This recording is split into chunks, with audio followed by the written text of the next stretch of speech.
Hi, my name is Little Teacup, and today I'm going to show you how to use coffee stuff you already have to make a proper cup of Chinese tea.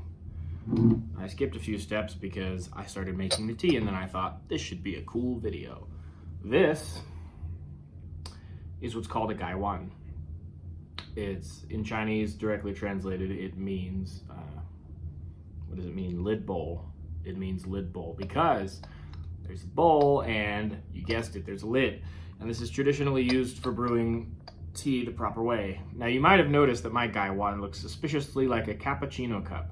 That's because it is, and you can use one too. And my lid, I just got this off a random mug that came with a lid. And those do exist around. So you can just get a short mug with a lid, and what you want to do is put your tea inside there. Now I've cheated and gone ahead and already put some water in there, but this isn't about how to do the tea ceremony. This is just about life hacks. So there you go. There's a tea. It's in there already. What I'm going to do, this particular kind of tea is called pu'er tea, which is named for the region in China it comes from. Just going to pour it, fill it up with this. And this particular manner of making tea, you don't do the standard British American thing, which is to let it steep for a set amount of time, etc., etc. You actually pour it into a dao bei or a fenxiang hu, or in English, just a little pitcher, a little glass pitcher. Now this particular glass pitcher happens to be the same one that I use with my Hario pour over set, which is definitely available in America. What I'm going to do is I'm going to take this guy, and he fits just about in the mouth. It's going to be messy if you don't do it just right. I'd also recommend getting a pot holder because, especially the first time I did this, it was really hot. Take this guy, I'm going to match him up, and we're going to dump, dump, dump, dump, dump.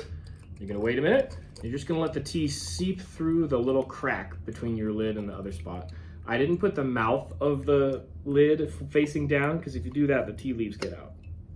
But you just kind of let it do that. Take this off.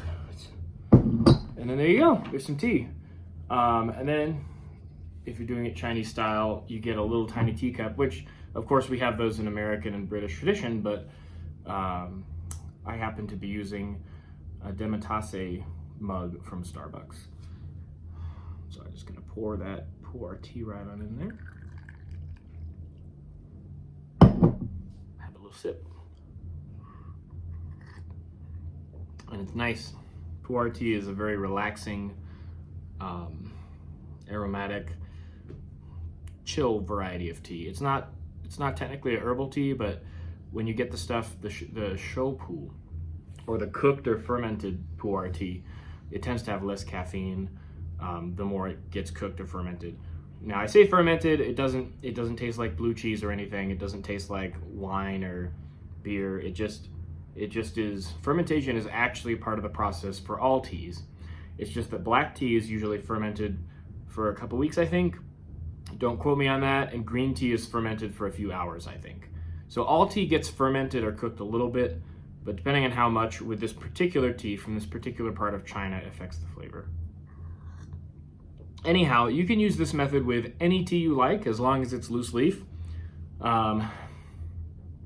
Yeah. And it's also kind of an easy way to deal with a loose leaf tea without having to buy a specific little bowl for the tea or whatever, because you just put it in your little tiny bowl with a lid and away you go. I will warn you, it gets real hot, so be careful, especially the first couple times you pour it. But this is kind of just a fun little way to do the proper tea ceremony, the way the Chinese do it, but with some stuff that you might already have at home. So yeah, thanks for watching.